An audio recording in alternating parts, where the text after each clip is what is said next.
갈라디아서 5장 1절에서 마지막 절까지 제가 한 절 여러분이 한 절 같이 교독하기 원합니다. 그리스도께서 우리로 자유케 하려고 자유를 주셨으니 그러므로 굳세게 서서 다시는 종의 몽해를 매지 말라. 보라, 나 바울은 너희에게 말하노니 너희가 만일 할례를 받으면 그리스도께서 너희에게 아무 유익이 없으리라. 내가 할례를 받는 각 사람에게 다시 증거하노니 그는 율법 전체를 행할 의무를 가진 자라. 율법 안에서 의롭다함을 얻으려 하는 너희는 그리스도에게서 끊어지고 은혜에서 떨어진다 자로다. 우리가 성령으로 믿음을 쫓아 의의 소망을 기다리노니 그리스도 예수 안에서는 할례나 무할례가 효력이 없되 사랑으로서 역사하는 믿음뿐이니라. 너희가 다름질을 잘하더니 누가 너희를 막아 진리를 순종치 않게 하더냐. 그 권면이 너희를 부르신 이에게서 난 것이 아니라 적은 누룩이 온 동네에 퍼지느니라. 나는 너희가 아무 다른 마음도 품지 아니할 줄을 주 안에서 확신하노라. 그러나 너희를 요동케 하는 자는 누구든지 심판을 받으리라. 형제들아, 내가 지금까지 할례를 전하면 어찌하여 지금까지 핍박을 받으리요. 그리하였으면 십자가에 거치는 것이 그쳤으리니 너희를 어지럽게 하는 자들이 스스로 베어버리기를 원하노라. 형제들아, 너희가 자유를 위하여 부르심을 입었으나 그러나 그 자유로 육체의 기회를 삼지 말고 오직 사랑으로 서로 종노릇하라. 온 율법은 내 이웃 사랑하기를 내 몸같이 하라 하신 한 말씀에 이루었나니 만일 서로 물고 먹으면 피차 멸망할까 조심하라. 내가 이르노니 너희는 성령을 쫓아 행하라. 그리하면 육체의 욕심을 이루지 아니하리라. 육체의 소욕은 성령을 거스리고 성령의 소욕은 육체를 거스리나니 이 둘이 서로 대적함으로 너희의 원하는 것을 하지 못하게 하려 함이니라. 너희가 만일 성령의 인도하시는 바가 되면 율법 아래 있지 아니하리라. 육체의 일은 현저하니 곧 음행과 더러운 것과 호색과 우상 숭배와 술수와 원수를 맺는 것과 분쟁과 시기와 분냄과 당짓는 것과 불리함과 이단과 투기와 술취함과 방탕함과 또 그와 같은 것들이라.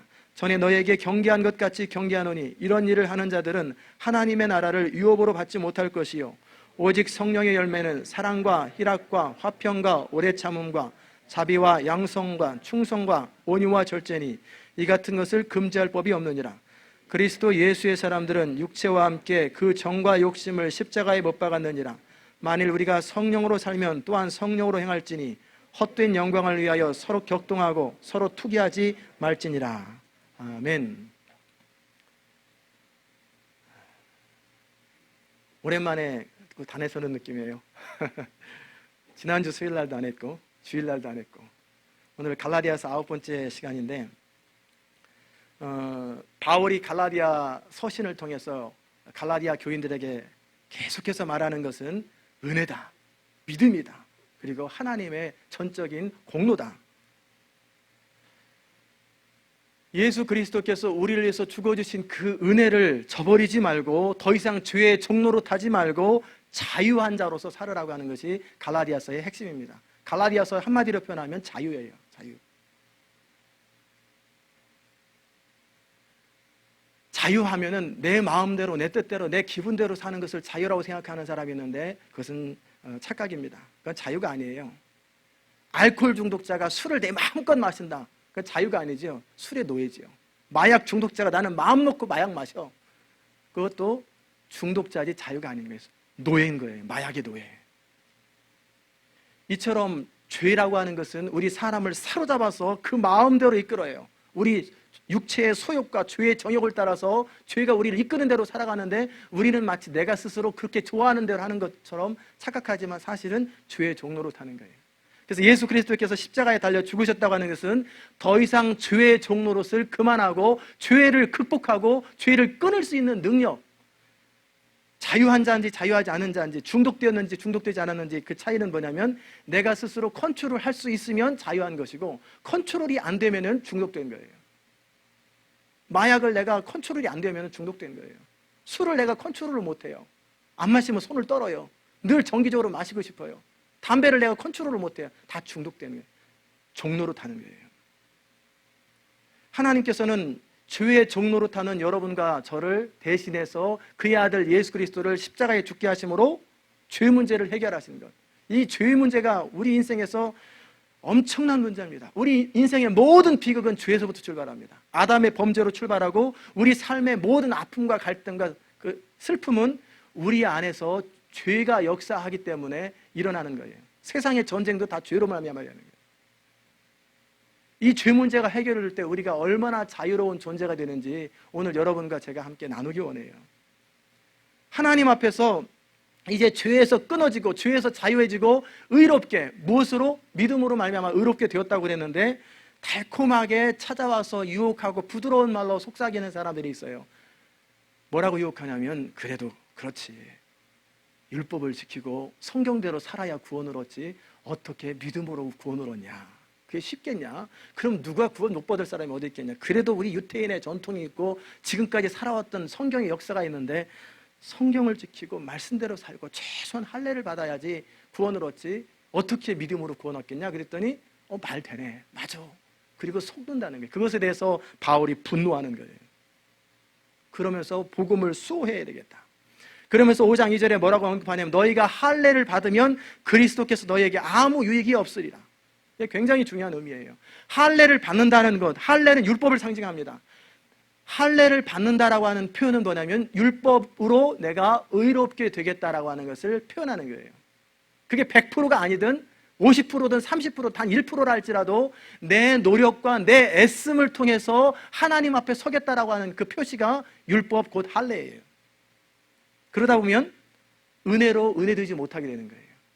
은혜라고 하는 것은 아무런 값을 치르지 아니하고 그냥 선물로 받은 게 은혜인데, 거기에 내가 뭔가를 값을 치르면 은혜가 안 되는 거예요. 더 이상 하나님의 은혜로 말미암아 사는 것이 아니라 하나님의 공의로 앞에 서겠다고 하는 선포가 뭐냐면, 할례를 받겠다, 내 노력으로 내 열심으로 구원에 이르겠다라고 하는 거예요. 여러분과 저는 이미 예수 그리스도로 말미암아 하나님의 자녀가 되었습니다. 아멘. 아멘. 하나님 앞에 섰을 때 물어봐요. 이곳에 왜 왔느냐? 목적을 물어보는 거 아니에요. 목적은 하나님을 찬양하고 하나님께 영광 돌리기 위해서 왔다고, 목적은 그렇지만 원인, 어떻게 해서 여기 오게 됐느냐라고 물어볼 땐 여러분 무슨 대답을 해야 돼요? 교회 열심히 다녔더니, 착한 일을 열심히 했더니, 기도 많이 했더니, 우리 아버지가 전도해서, 이게 아니에요. 오직 뭐죠? 예수 그리스도. 오직 예수 그리스도께서 나를 위해서 죽어주신 그 믿음, 그 은혜로 말미암아 내가 왔습니다. 왜 왔느냐? 목적은 뭐예요? 어떻게 왔느냐는 그렇게 대답하는 거예요. 왜 왔느냐는 하나님을 찬양하고 하나님의 영광을 위해서 하나님과 함께 영원히 복락을 누리고 함께 살려고. 여러 대답이 있을 수 있겠지요. 우리가 하나님 앞에 설 때 유일한 대답은 아무 공로 없는 거예요. 오직 예수의 피밖에 없네. 아무 공로 없도다, 예수의 피밖에 없네. 예수 그리스도가 나를 위해서 죽어주신 것, 그거밖에 붙을 게 없어요. 믿음이라고 하는 것은 이제 내 노력과 내 어떤 열심과 애씀이 아니라 그저 주신 하나님의 은혜를 내가 받아 누리겠다라고 하는 선포가 믿음이에요. 이것을 이제 좀 다른 각도로 우리 삶에 적용하면 굉장히 그 은혜가 됩니다. 우리가 하나님의 은혜를 얻고 하나님의 도우심을 얻을 때 어떻게 하나님의 은혜를 얻고 하나님의 도우심을 얻을 수 있는가? 기도하든 엎드리든 엎드릴 때 확실히 엎드려야 돼요. 확실히 항복해야 하나님의 은혜를 힘입어요. 어떻게 하나 보자라고 지켜보는 태도로 앉아있으면 하나님 역사 안 합니다. 안 도와줘도 어쩔 수 없지 뭐 내가 어떻게 하겠냐 라는 마음으로 앉아있어도 역사 없습니다. 그래도 하나님 내가 이만큼 최선을 다했는데 하나님이 역사하셔야지요, 이것도 역사 없습니다. 하나님의 은혜 앞에 엎드려 오직 처분을 바라고 하나님의 도우심을 기대하면서 서 있는 것, 안 도와주면 그만이지 뭐, 이거 아니에요. 우리의 기도를 거절치 아니하시는 하나님을 신뢰하면서 당당하게 하나님 앞에 나가서 그분의 은혜를 구하는 거예요. 그분의 도우심을 구하는 그 태도, 항복한 심령, 그게 은혜 받는 태도요, 그게 하나님의 기적과 역사들을 경험하는 태도예요.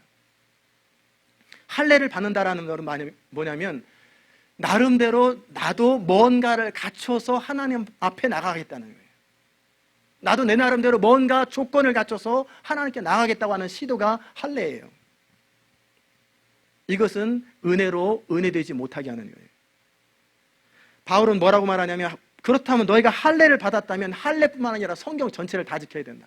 성경 전체를 다 지키지 못할 바에는 할례도 의미가 없다. 네 힘으로, 너의 의로, 너의 열심과 노력으로 하나님 앞에 의롭다 인정받으려면 성경을 100% 다 지켜야 된다. 100만 번 잘하고 한 번만 잘못하면 지옥이에요. 1000번 잘하다가 한 번만 잘못하면 지옥이에요. 완전하게 의로워야 돼요. 우리 평생 동안에 한 번도 죄 지은 게 없어야 돼요. 그래야 하나님이 받으세요. 자신 있으십니까?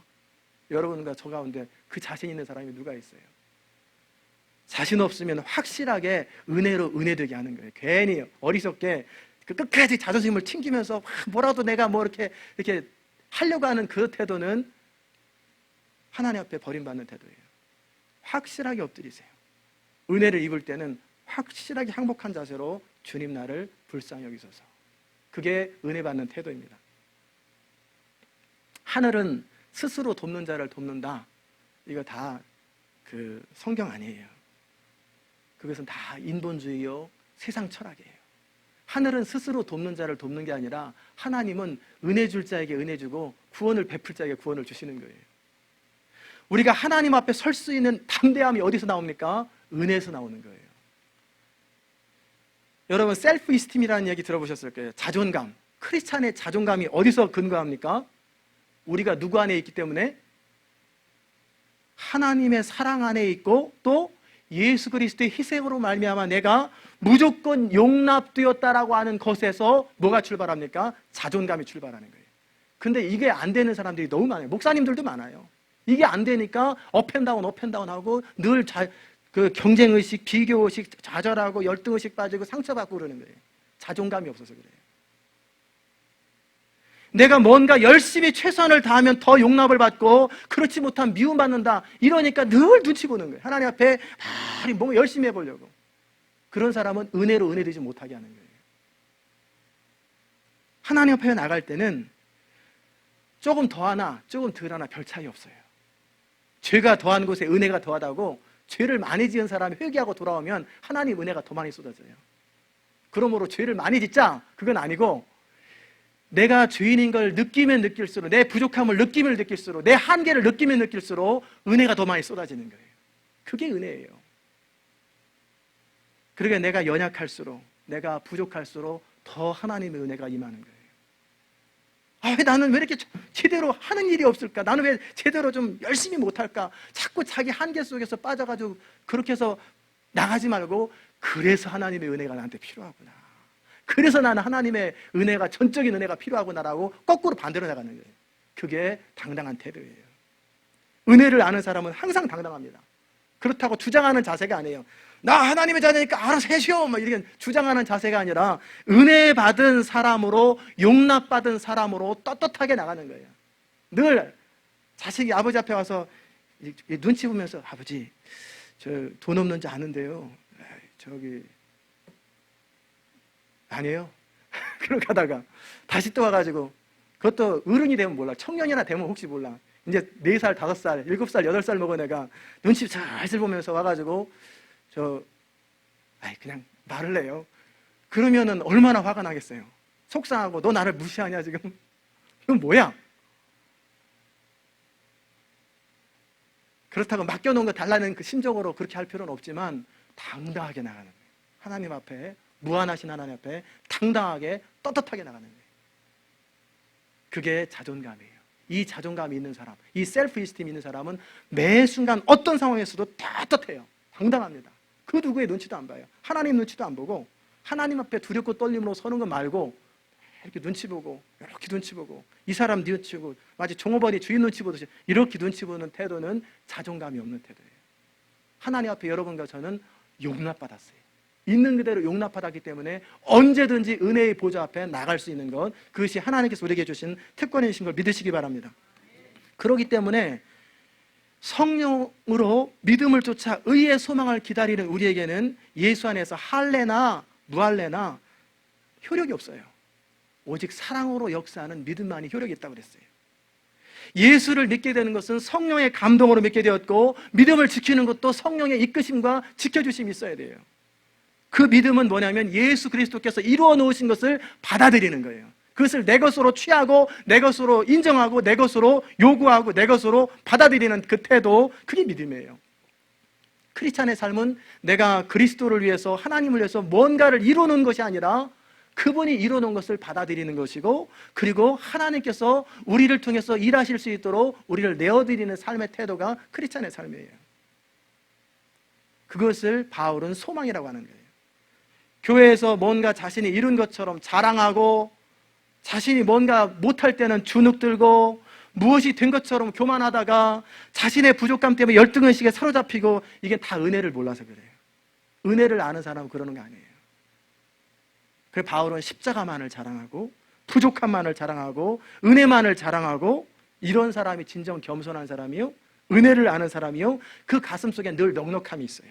따뜻함이 있고, 어떤 상황, 어떤 처지에서도 하나님으로 말미암아 소생될 수 있다고 하는 그 믿음으로 말미암아 항상 소망이 있고, 항상 가능성이 있고, 항상 기대감이 있는 거예요. 크리스찬의 삶의 특징 가운데 그 가슴 속에 소망이 늘 있는 거예요. 다 희망이 있고, 기쁨이 있고, 그 당당함이 있는 거예요. 이게 크리스찬이에요. 우리 하나님의 사람들은 때때로 상황이 어려워지고 힘들어질 때가 있지요. 어쩔 수 없어요. 그럴 때가 있어요. 그럼에도 마음까지 무너지면 안 돼요. 평강까지 깨지면 안 되는 거예요. 불신앙입니다. 우리 마음에 평강이 깨지고 염려가 찾아오는 그 원인을 자세히 관찰해 보세요. 내면을 자세히 관찰하면 어떤 일이 있냐면, 초점이 자기 자신에게 있어요. 그리고 시선이 내 능력에 있어요. 내 자원에 있어요. 내가 붙드는 것이 은혜가 아니라 내가 가지고 있는 어떤 탤런트, 능력, 행위를 붙들고 있어요. 그러니까 염려가 생기고 평강이 깨져버리는 거예요. 잘못되면 어떡하지? 안 되면 어떡하지? 불안하고 초조하고, 내가 못하면 어쩌지? 거기에 하나님이 없어요. 시선이 전부 다 나에게 있어요. 이러니 불안한 거예요. 그러기에 성숙하다는 건, 그리스도인의 삶의 능력은 얼마나 빨리 초점 전환을 하느냐예요. 얼마나 잠깐 나를 보다가 즉시 하나님께로 바꾸는 속도가 얼마나 빠른가예요. 그게 크리스찬의 능력이에요. 우리의 시선이 다 주님께만 고정되어 있고, 우리 마음에 늘 하나님의 은혜를 붙들 때는 뭐가 있어요? 평강이 흘러넘쳐요. 기쁨이 다 가슴속에 기쁨이 흘러넘쳐요. 때때로 화가 나고, 때때로 디프레스 될 때가 있지요. 그러나 즉시 마음을 추스려서 하나님 앞에 설 수 있는 것은 은혜를 알기 때문에 그러는 거예요. 결국 할례나 무할례라 표현한 것은 우리의 노력과 애씀은 소용없다는 거예요. 오직 사랑으로 역사하는 믿음만이 의미가 있다. 우리가 거듭나고 나면, 예수 그리스도의 사람이 되고 나면 하나님을 사랑하는 마음이 우리 안에 생깁니다.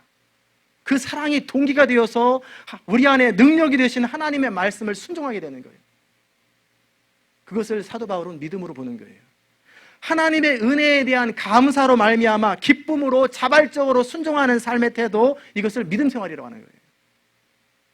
사도 바울이 갈라디아 교인에게 하나님의 은혜로 다시 돌아와라, 그리스도의 자유로 다시 돌아오라고 권면하는 게 바로 그것 때문에 그래요. 예수 안에 거하는 자들은 더 이상 죄와 사망의 법에서 얽매이지 아니하고 진정한 자유가 있는데, 그 자유는 무슨 자유냐면 죄로 향하는 자유가 아니라 죄로부터 자유예요. From sin to sin이 아니고, 무조건 용납을 받았기 때문에 이제 아무렇게나 살아도 상관없기 때문에 나는 내 마음대로, 내 뜻대로, 내 기분대로 막 산다, 이게 자유가 아니에요. 이것은 차를 타고 가다가 차가 수렁에 빠졌는데 다시 또 수렁에 또 들어가겠다는 태도예요. 그건 죄로 향하는 태도. 이건 아니에요. 크리스찬의 삶이 아니에요. 은혜를 정말 모르는 거예요. 거꾸로 다시는 그곳에 안 들어가겠다라고 하면서 이제 하나님의 뜻 안에서 살기를 원하는 그 자유가 진정한 자유예요. 하나님의 은혜를 입은 자로서 함부로 살아도 되는 존재가 아니라, 그 하나님의 부어주시는 사랑으로 말미암아 하나님이 싫어하는 것은 안 하고, 하나님이 좋아하는 것만 하고, 하나님이 원하는 것만 하는 삶의 태도, 이게 진정한 자유라는 거예요. 정말 믿음을 가지고 있는 사람, 정말 구원받은 사람은 죄를 미워합니다. 여러분, 죄 미워하십니까? 대답을 안 하시네. 그럼 다 구원 못 받았어요? 정말 하나님의 은혜를 아는 사람은 하나님의 뜻 행하기를 소원하는 사람이에요. 아멘? 그렇다면 함부로 살아도 아무런 꺼리낌이 없다, 구원 없는 사람이에요. 그 안에 교회를 다니는지 몰라도 성령이 없어요. 막 살아도 아무런 거리낌이 없어요. 부담이 없어요. 그건 죄인이죠. 지옥 가요. 그러면 빨리 회개하고 주님께 돌아와야 돼요. 정말 구원받은 사람은 하나님의 뜻대로 살기를 소원하는 가슴 속에서부터 우러나오는 열망이 있는 사람. 왜? 성령께서 우리 안에서 소원을 주시기 때문에 그래요. 두 번째 자유는 무슨 자유냐면 육체의 욕심으로부터 자유예요. 구원받은 사람이 구원받기 이전의 삶의 모습으로 산다는 것은 치욕입니다. 연약하기 때문에 그게 변명할 게 아니라 창피한 거예요. 비록 무너져도 창피한 줄 알고 무너지는 거예요. 내가 잘못해도 치욕인 줄 알고 잘못하는 거예요. 신사참배하는 건, 사람들 앞에 목이 짓밟히는 건 그거 연약해서가 아니라 치욕인 거예요. 우리가 다시 이전의 삶으로 돌아가는 것은 치욕이라는 사실을 알고 돌아가는 거예요. 우리 육체의 소욕이 우리를 충동하고 이전의 습관이 우리를 자꾸 회방하고 우리를 사로잡으려 하려고 할 적에 구원받은 사람은 거기서 자유로울 수 있다는 거예요. 이 육체의 욕심에서 벗어날 수 있고 옛날처럼 충동에 사로잡히지 아니하고 옛날처럼 내가 원하기만 하면 그쪽으로 안 갈 수 있는 자유가 있다라는 것, 그게 구원받은 사람의 특권이라는 거예요. 그래서 그 자유로운 의사결정으로 말미암아 서로 종노릇하기를 즐거워하는 것, 그게 진정한 자유를 아는 사람이에요. 교회 안에서 자랑할 건 뭘 자랑해야 되냐면 서로 종노릇하는 거예요. 그런 걸 자랑하는 거예요.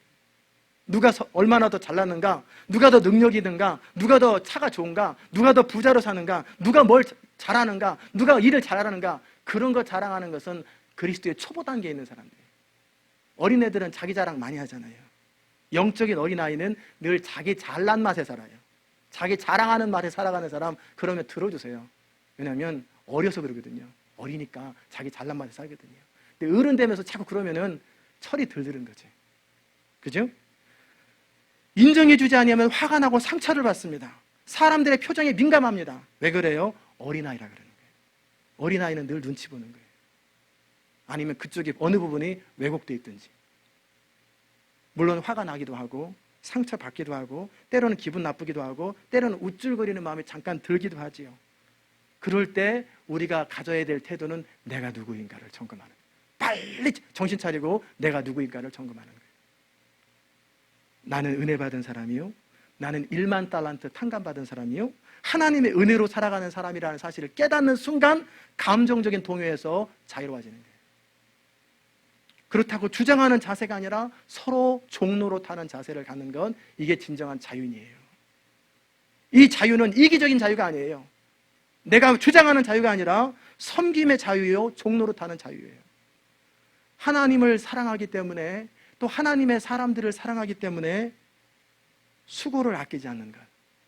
몸든 교회에서 쓰레기를 치우고 의자를 정리하고 밥 먹고 나서 그 비닐을 하는 거, 에이 창피하게, 내가 이거. 어린아이는 창피한 거예요. 근데 어른은, 영적으로 성숙한 사람은 안 창피한 거예요. 떳떳한 거예요. 왜? 가졌기 때문에 낮아질 수 있는 거지, 없는 사람은 낮아질 게 없어요. 그죠? 키 큰 사람이 언더스탠드를 하지 키 작은 사람이 어떻게 언더스탠드를 하겠어요? 키 큰 사람이 낮출 줄 아는 거고 가진 사람이 낮출 줄 아는 거예요. 내 안에 하나님의 은혜가 있는 사람들은 낮아져도 부담이 없어요. 그러나 하나님의 은혜가 없는 사람, 자존감이 없는 사람은 낮아지면 불안해요. 누가 나를 무시하면 이상해져요. 그게 은혜되지 못하기 때문에 그래요. 서로 도움이 필요한 사람에게 찾아가 도움을 주고 다른 사람이 하지 못하는 것을 기쁨으로 할 수 있는 것, 선택하는 것, 이것이 자유예요. 용서도 자유입니다. 누군가 우리에게 상처를 주었고 해를 받았을 때 보복할 수 있는 자유가 있어요. 그러나 동시에 안 할 수 있는 자유도 있어요. 내가 안 하는 것을 선택해버리는 거예요. 그러면서 자유를 느끼는 거예요. 나는 받은 대로 갚아야 돼, 그러면은 감정의 노예가 되는 거예요. 저 사람이 한 대 때리면 나는 2대를 때려야 직성이 풀리는다는 사람은, 그 사람이 뭐 근사하고 화끈한 사람 같지만 사실은 자기 감정과 자존심의 노예인 사람이에요. 그것을 끊어버릴 줄 알고 나는 너를 용서하노라, 뭐 근사하게 가서 나는 너를 용서하노라 그러면 웃기겠지만 속으로 그거 할 줄 아는 사람이 진정한 자유자인 거예요. 용서는 아무나 하는 거 아니에요. 화내고 싶을 때 화내고, 돈 쓰고 싶을 때 돈 쓰고, 쾌락에 빠지고 싶을 때 쾌락에 빠지는 건 자유로 착각하는데 자유 아니에요. 종노릇하는 거예요. 무슨 행동이나 습관이든지 통제할 수 없는 지경까지 가는 건 그게 노예인 거예요. 술을 끊을 수 없어요. 그럼 술 마시는 자유가 있는 게 아니라 술의 노예인 거예요. 화를 참을 수 없어서 화를 잘 내는 사람, 욱하는 성미가 있는 게 화끈한 게 아니라 감정의 노예인 거예요. 우울함에 자주 빠지고 마음이 불안하고, 그 다음에 이런 것은 감정적인 억압 상태에서 자주 헤매는 사람들이에요. 그게 자유가 아니에요. 뭔가에 구속되어 있는 거예요. 그 배후에 결국 죄가 있고요, 그 배후에 사단이 있어요. 마약에서 자유롭지 못하고 도박에서 자유롭지 못하는 걸 뭐라고 그래요? 그 사람은 자유 있는 사람이다. 안 그러잖아요. 중독된 사람이라고 그러죠. 마찬가지로 우리의 모든 삶에 내가 스스로 할 수도 있고 안 할 수도 있는 그런 자유가 없는 사람은 다 뭔가에 사로잡혀 살아가는 거예요. 오직 우리는 그리스도의 종이요, 사랑의 종이요, 은혜의 종인 것, 그리고 하나님의 뜻에 순종하는 것만이 최고의 기쁨이 될 때 진정한 자유자가 되는 거예요. 바울이 원하는 건 바로 그걸 말하는 거예요. 그 자유를 누리라는 거예요. 이 자유를 가지고 있는 사람은 사랑으로 말미암아 그리스도의 율법을 저절로 이루어요. 그거 이루어야 되기 때문에 이루는 게 아니라 사랑으로 말미암아 저절로 그의 삶의 패턴이 하나님의 말씀을 저절로 지키는 거예요. 그게 진정한 자유자요, 그게 진정한 성숙한 사람이에요. 그 다음에 이제 이 이야기를 하고 나서 바울이 그 다음에 계속해서 무슨 이야기를 언급하냐면 성령을 쫓아 행하라 말씀하셨어요. 성령을 쫓아 행하라. 그리하면 육체의 욕심을 이루지 아니하리라. 육체의 소욕은 성령을 거스리고 성령의 소욕은 육체를 거스리나니 이 둘이 서로 대적함으로 너희 원하는 것을 하지 못하게 하려 함이라. 너희가 만일 성령이 인도하시는 바가 되면 율법 아래 있지 아니하리라. 여기 중요한 원리, 자유의 원리, 승리의 원리가 있어요. 성령을 쫓아 행하라는 명령입니까? 아니면은 선택입니까? 명령이죠. 성령을 쫓아 행하라는 것은 성령께서 그렇게 해주시겠다는 거예요? 아니면 우리가 선택하라는 거예요? 선택하라는 거예요. 근데 너무 많은 사람들이 뭔가 성령이 탁 임해가지고 내 문제를 탁 해결해주고, 내가 탁 임해가지고 담배가 탁 끊어지고, 탁 임해가지고 내 습관이 탁 끊어, 이걸 바라니까 못 끊는 거예요. 해결 못하는 거예요. 그것은 스스로 결정하는 거예요. 내가 그것을 소원하고 선택하는 거예요. 그럴 때 성령이 돕겠다는 거예요. 우리 안에서 성령을 쫓아 행하려고 하는 의지적 결단이 분명히 있어야 돼요. 그래서 크리스찬의 삶은 결단의 삶이에요. 하나님께서 해주시는 게 아니라 매 순간 결단하고 매 순간 선택하는 거예요. 우리가 예수 믿기 전에 우리의 모습은 죄의 종노릇이었어요. 그 마음에 하나님 뜻을 행할 마음이 전혀 없어요. 도덕적으로 착한 일을 해도 자기 만족에 사로잡혔어요. 그리고 자기 중심이고 자기 자신에게 집중된 삶을 살고 있어요. 그래서 나한테 조금만 해끼치면은 남편이든 애들이든 그 누구든 화를 내버리는 거예요. 조금만 해끼치면은 상하는 거예요. 이게 옛 우리의 모습이에요. 이런 우리가 예수를 믿으면서 이제는 어떤 일이 생기냐면 그리스도의 생명, 그리스도의 영이 우리 안에 거하면서 새로운 소원이 생겼어요. 그 소원이 뭐냐면 거룩한 소원, 하나님의 뜻대로 살고 싶은 소원이 우리 가운데 있게 됐어요. 그리고 그렇게 살아야만 된다라고 하는 부담감이 계속 있는 거예요. 여러분 안에 그 소원과 부담이 있으십니까? 아멘? 그런데 그런 거룩한 부담과 소원과 동시에 또 다른 소원이 있는데 그 소원이 뭐냐면 옛날 습관대로 내 육체대로 내 기분대로 내 뜻대로 내 마음대로 막 하고 싶은 소원이 또다시 충돌하는 거예요. 그러니까 갈등의 삶이 시작되는 거예요. 성령의 소욕과 육체의 소욕이 서로 부딪혀서 마음의 갈등이 심해지면 오호라 나는 곤고한 자로다. 이 사망의 법에서 누가 나를 건져내리요. 이게 예수 믿기 전의 사람들은 갈등이 없어요. 왜? 자기 마음대로 살아가요. 돈 없어서 갈등이지 실제적으로 이런 내면적 갈등은 없어요. 이런 내면의 갈등은 구원받은 사람만 있는 거예요. 누가 나를 건져내리요. 이것에 대한 대답으로 성령을 쫓아 행하라는 거예요. 그리하면 육체의 소욕을 이루지 아니하라. 의지적 결단으로 성령을 쫓기로 선택하고 인격적으로 성령님을 초청하는 거예요. 그럴 때 성령께서는 우리 안에서 우리를 통해서 일하시면서 우리를 극복할 수 있도록 역사하시는 거예요. 우리가 죄에게 자리를 내어주면 죄가 우리를 사로잡습니다. 그러나 성령님의 다스림을 소원하고 그분에게 자리를 내어드리면 그분이 우리를 다스리고 이끌어 가세요. 이것은 요단강에 발을 담그는 것과 똑같습니다. 홍해는 전적인 은혜로 그냥 쓱 건너버렸어요. 발 댄 적이 없어요. 그냥 모세의 지팡이를 딱 댔더니 쫙 갈라져가지고 그냥 건너갔더니 합쳐져 버렸어요. 그러나 요단강은 발로 밟아야 갈라지는 거예요.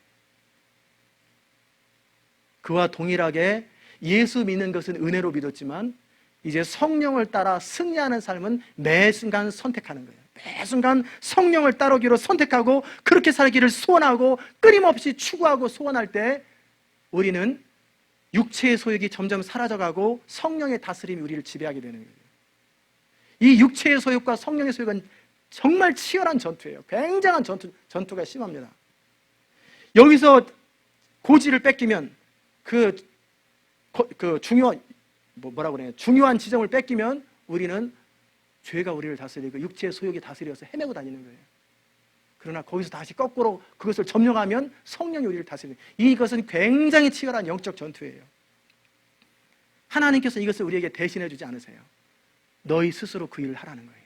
너희 스스로 그 전투를 하라는 거예요. 그래서 우리의 그 씨름이라는 것은 혈과 육에 대한 것이 아니라 이 어둠의 세상 주관자와 영적 싸움이듯이, 그리고 죄와 싸우되 어떻게 싸우냐면 피 흘리기까지 죽기까지 싸우는 싸움이 이 영적 싸움이에요. 이 싸움을 싸우고 나갈 때 우리는 승리하는 삶을 살아가요.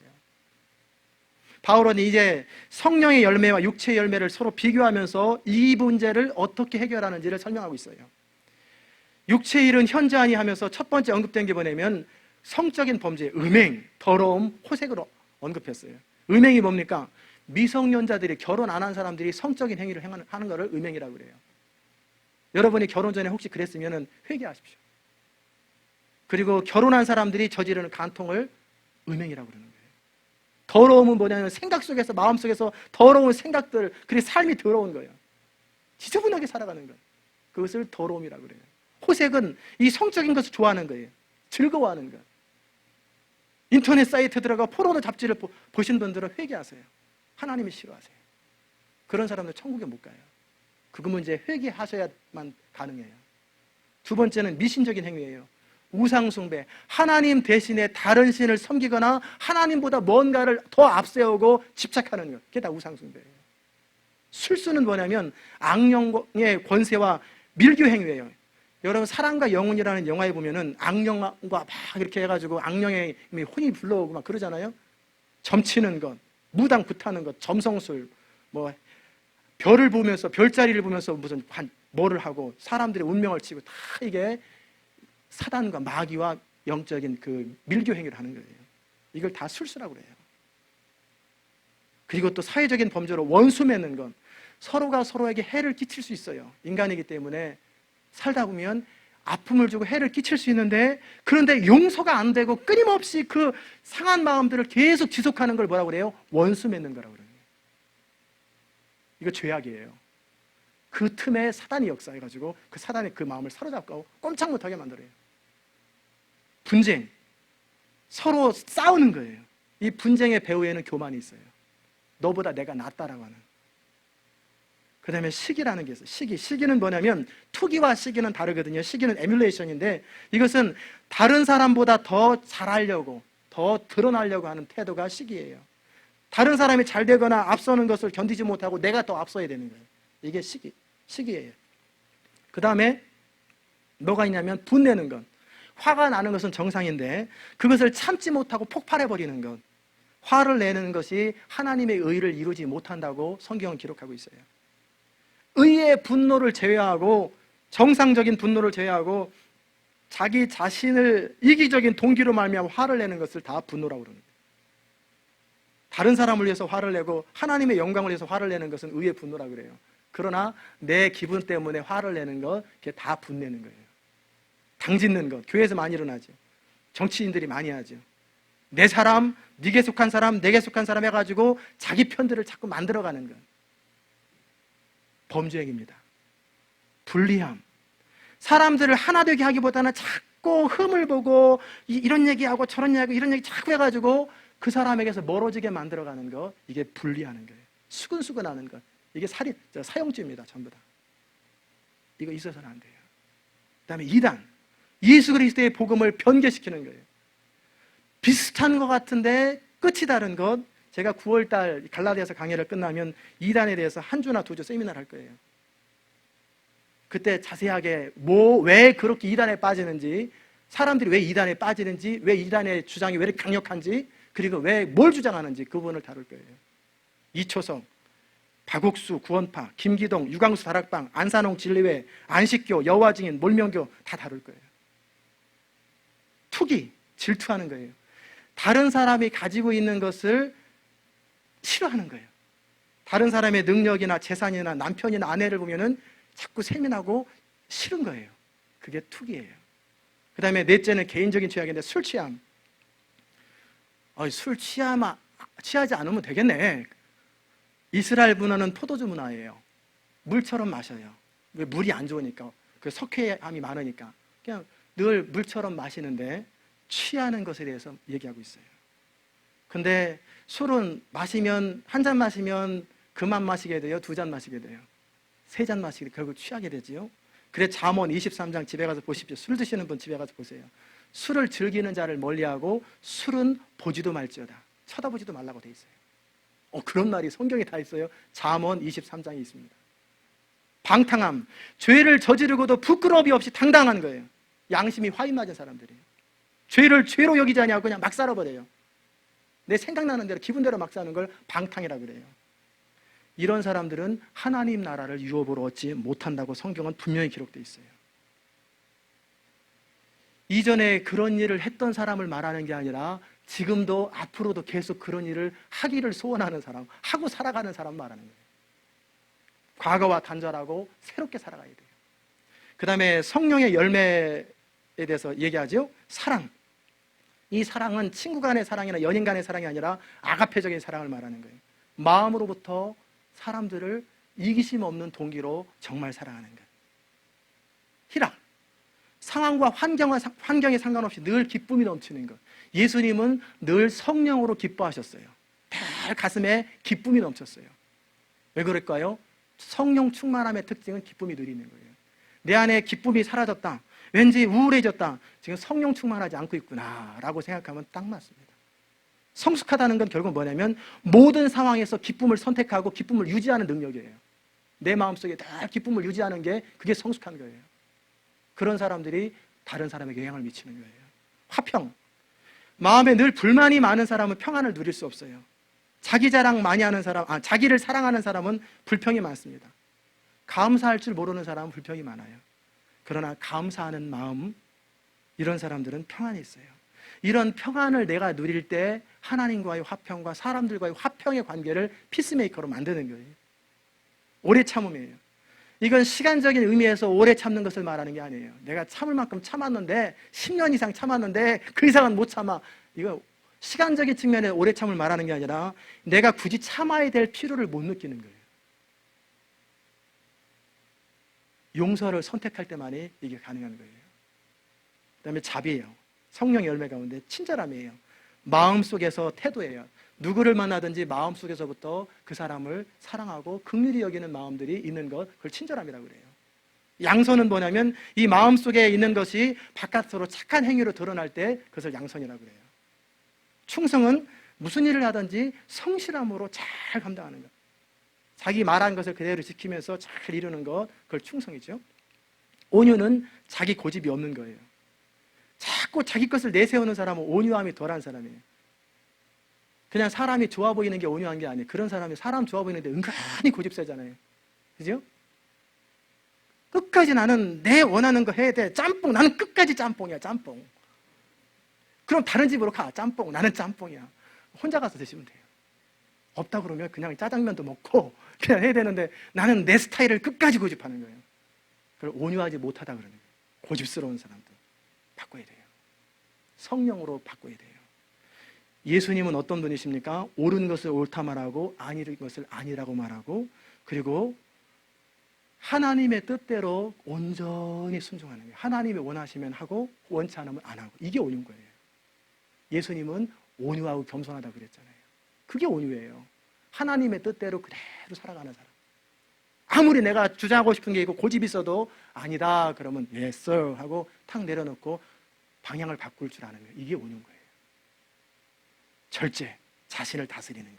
내 욕심, 내 게으름, 명예심, 교만한 마음을 탁탁 끊어버릴 줄 알고 통제할 줄 아는 것. 셀프 컨트롤이 되는 것. 그게 절제예요. 이것은 성령의 열매입니다. 어느 정도 비스무리하게는 될지 몰라도 이런 것은 성령으로 말미암아 가능한 거예요. 어느 분이 그래요. 마음을 비워야 된다고. 정치인 중에, 우리 은퇴하신 정치인 중에 한 분이 마음을 비우십시다 그래요. 기독교는 마음을 비우는 게 아니에요. 그 불교가 사는 거예요. 근데 마음을 비우는 거는 쉬운 거 아니에요. 비워도 끊임없이 번뇌가 찾아오는 거예요. 사람이 마음 비우면 엉뚱한 게 들어가요. 마귀가 들어가요. 기독교는 채우는 거예요. 뭐로 채워요? 성령으로 채우면 육체의 것들이 밀려나는 거예요. 이것을 제거하려고 그러면은 엉뚱한 게 또 들어와요. 내가 그래서 그 미움을 막 제기하고 시기를 제거했는데 대신에 엉뚱한 것이 막 서로 끊임없이 우리 안에서 모양만 바꿀 뿐이지 계속 들어오거든요. 그래서 이것을 끊으려고 하는 태도보다는 그건 별로 안 좋거든요. 더 적극적으로 성령의 열매를 사모하면서 성령의 능력으로 우리를 바꾸기 시작하고 성령을 따르기 시작하다 보면은 육체에 속한 것들이 힘을 잃어버리고 툭툭툭 없어져 버려요. 화나는 게 이제 안 재밌다.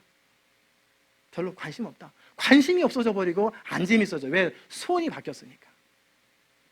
그게 성령의 능력이에요. 이제 이 두 가지 육체의 일과 성령의 열매를 같이 나누는 이것이 계속 갈등한다고 그랬잖아요. 평생 동안 지속되는 갈등인데 그렇다고 해서 우리가 평생 갈등할 필요는 없어요. 죄에게 자리를 내어주지 아니하고 지속적으로 계속 살면 갈등 없어요.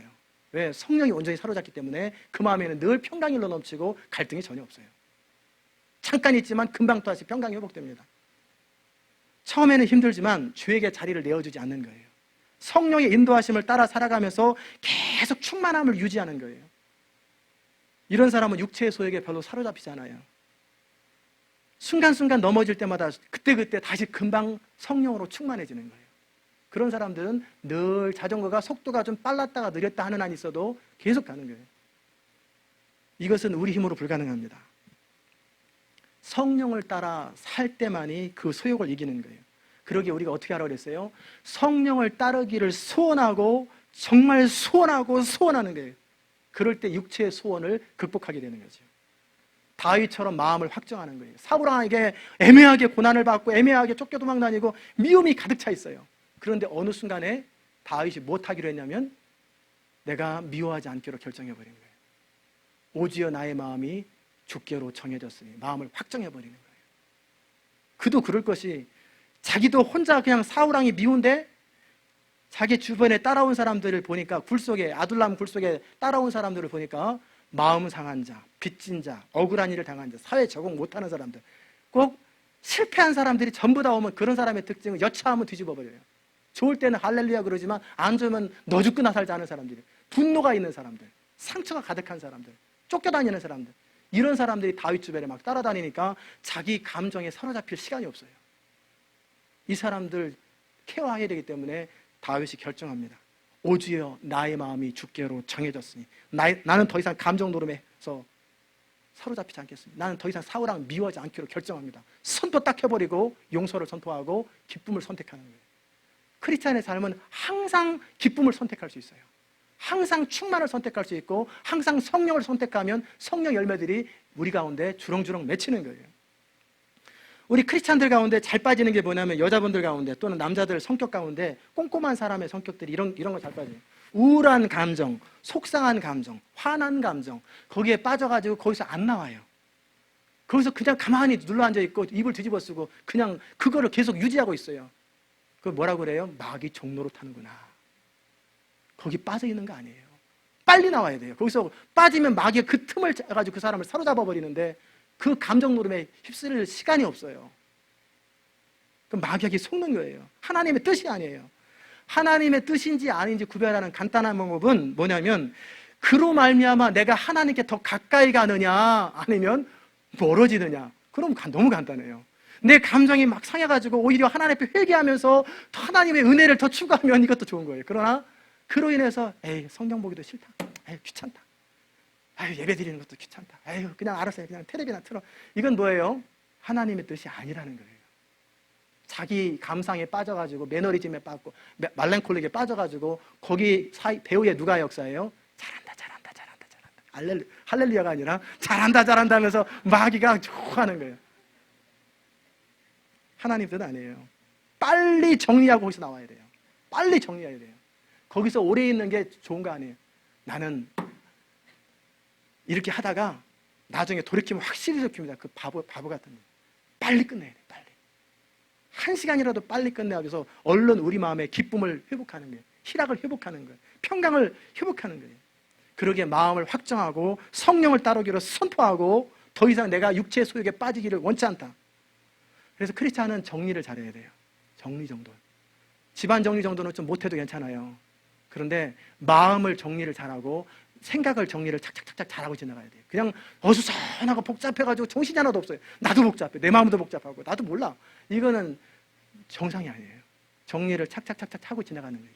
그때그때마다. 그래야 성숙해지는 데 빠릅니다. 자꾸 우리를 올가매는 것에서 끊어버리는 거예요. 그리스도 예수의 사람들은 육체와 함께 그 정과 욕심을 십자가에 못 박았다고. 십자가에 못 박는다는 표현이 뭡니까? 의도적으로 못을 박는 거예요. 내가 내 자신의 이 모든 것들, 육체 일들을 십자가에 못 박고 내 정과 욕심과 육체를 십자가에 못 박기로 결정하는 거예요. 이게 진정한 자유인인 거예요. 내가 그럴 능력이 있기 때문에 그것 하는 것이 자유인이지, 나는 그럴 능력이 없는데 하는 것은 자유인이 아니죠. 그럴 능력이 있는데 안 하고 자유를 선택하는 거예요. 이 육체 일들을 십자가에 넘기고 그리고 성령을 따라 행하기로 결정하고 악함에서 자유로워지는 것, 이게 진정한 자유예요. 이 능력이 크리스찬의 능력이에요. 이게 성령의 능력이에요.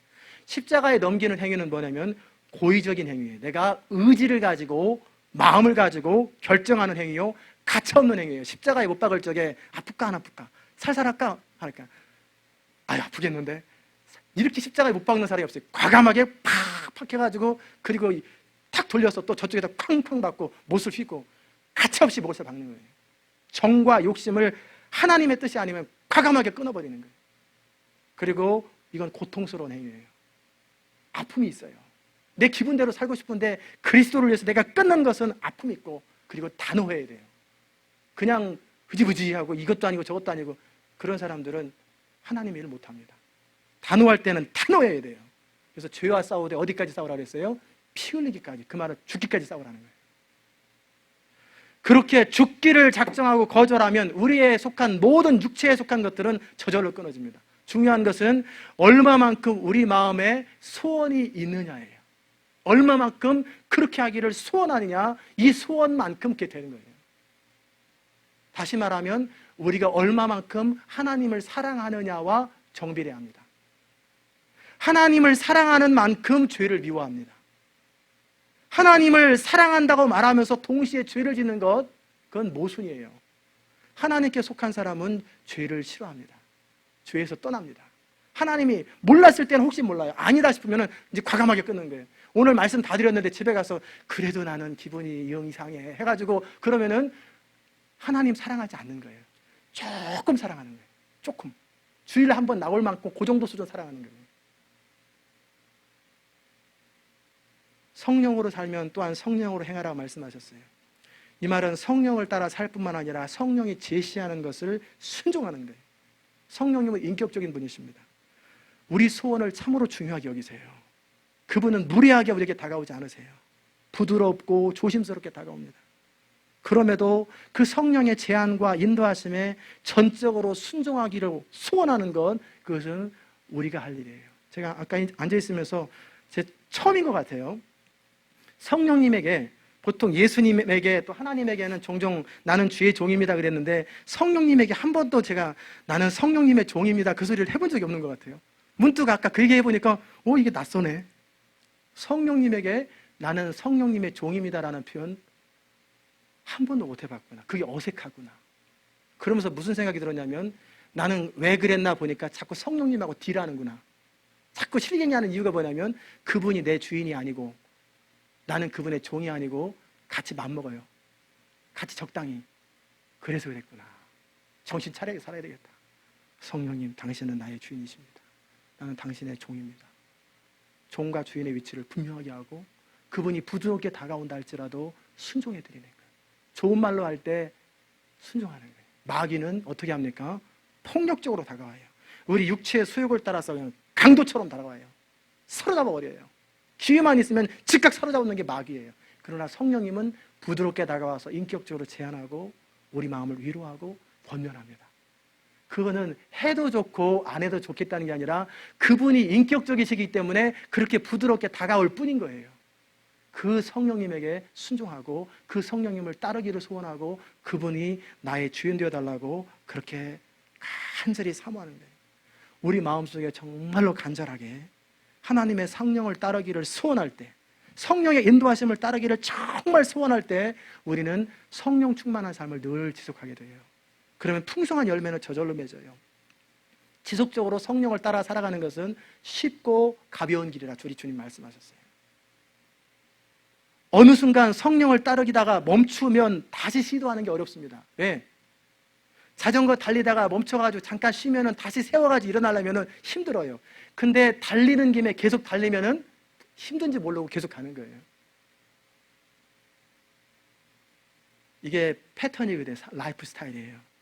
순간순간 성령을 따르고 늘 성령과 교제하는 것이 삶의 자연스러운 습관이 된 사람들은 그게 너무나 자연스러워요. 그 안에 다 기쁨이 충만하고 그 마음속에 하나님과 같은 에녹처럼 동행하는 삶이 되기 때문에 그런 사람의 인생은 성령 따르고 말씀 지키는 것은 너무나 쉬운 일, 너무나 가벼운 일이에요. 하늘에서 따오는 것도 아니고 바다 같아서 캐오는 것도 아니에요. 너희 앞에 있도다. 너무 쉬운 일이에요. 근데 왜 어려운 줄 아세요? 왜 말씀대로 사는 게 어렵냐면 너무나 오랫동안 우리는 성령을 따라 살기보다는 내 기분대로 살고 내 습관대로 살고 내 라이프 스타일대로 막 살아버렸어요. 그러니까 성령을 따라 사는 것이 힘든 거예요. 어쩌다 한번 어떻게 충만하게 찬양하면서 그때 잠깐 한 몇 분 동안 20, 30분 동안 곧 잠깐 하루 이틀 기쁘다가 다시 또 뒤틀려버리면 또다시 옛 습관으로 들어와요. 너무나 오랫동안은 내 육체의 습관대로 살아오는 것이 매너리즘에 빠져서 그런 거예요. 이제 그 삶의 패턴을 바꾸시라는 거예요. 그렇게 살았을 때 열매 없었잖아요. 너희가 그 일을 부끄러워하나니 나중에 심판도 있고. 그러지 말고 성령을 따라 사는 것을 여러분의 삶의 일상적인 습관으로 만드세요. 그 성령의 열매가 여러분 가운데 주렁주렁 맺힐 때 여러분의 육체의 소욕들은 내가 버리려고 안 해도 저절로 버려지는 거예요. 저절로 없어지는 거예요. 혹시 넘어져도 바로 일어나세요. 그냥 넘어진 김에 거기서 일 보고 다 그냥 눈 개고 있지 말고 벌떡벌떡 일어나서 즉각 행동하는 거예요. 제발 부탁하는데 감정 노름에 빠지지 마세요. 우울한 거 계속 지속하지 마세요. 적어도 30분 이상, 1시간 이상 우울하면 힘들어집니다. 30분 이상 여러분의 마음이 낙담되어 있는 걸 허락하지 마세요. 20분 이상 허락하지 마세요. 어떤 사람은 단 5분도 허락하지 마세요. 내 안에 기쁨과 평강과 충만함이 단 1초도 끊어지지 않도록 계속 유지하라는 거예요. 그러면 그의 삶은 너무나 쉬워요. 너무나 가벼워요. 저절로 흘러갑니다. 여러분이 이제는 성령을 따라 살기를 결정하십시오. 그럴 때 우리는 성령의 사람이 되는 거예요. 그럼 육체의 소욕은 없어져요. 관심이 없어져요. 아무 의미가 없어져요. 그러면 막 스트러글링하고 막 갈등하고 고민하고 주일날 와서 또 고백이기도 하면서 쫙 이런 거 할 필요 없어요.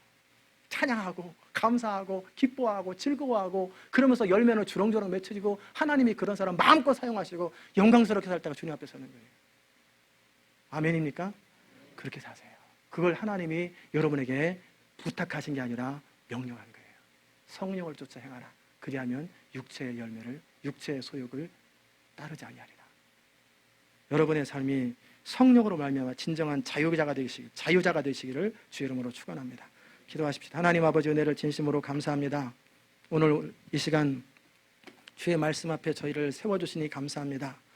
얼마나 오랫동안 우리는 마귀에게 속아서 마음은 원인데 인간이 약하도다, 육신이 약하도다 하면서 자기 자신을 속이고 마귀에게 속아서 얼마나 많은 시간을 낭비하고 열매 맺지 못하고 감정에 헤어나오지 못하고 상처 주면 상처받고 이리 치우치고 저리 치우치고 그러다가 돌아보니 한숨과 슬픔뿐인 그런 속은 인생을 살았으니까 이제는 그런 인생 살기를 거절하고 차단해버리고 성령을 선택하고 하나님의 능력을 선택하고 성령을 따라 자유와 기쁨과 정말 충만함이 흘러넘치는 그런 생애가 될 수 있도록 은혜 베풀어 주옵소서. 더 이상 육체에 속한 것에 관심 두지 아니하고 사랑과 희락과 화평과 오래 참음과 자비와 양성과 충성과 온유와 절제니 이 같은 것을 금지할 법이 없느니라. 우리가 성령을 따라 살아가면 이 같은 것을 금지할 법이 없다고 말씀하셨는데 그렇게 살아감으로 정말 영광스러운 인생이 될 수 있도록 은혜 베풀어 주시옵소서. 감사드리며 예수 그리스도의 귀하신 이름으로 기도드리옵나이다. 아멘. 우리 주기도문으로 마치십시다. 하늘에 계신 우리 아버지, 이름이 거룩히 여김을 받으시오며 나라 임하시오며 뜻이 하늘에서 이룬 것 같이 땅에서도 이루어지이다. 오늘날 우리에게 일용할 양식을 주옵시고 우리가 우리에게 죄 지은 자를 사하여 준 것 같이 우리의 죄를 사하여 주옵시고 우리를 시험에 들게 하지 마옵시며 다만 악에서 구하옵소서. 대개 나라와 권세와 영광이 아버지께 영원히 있사옵나이다. 아멘.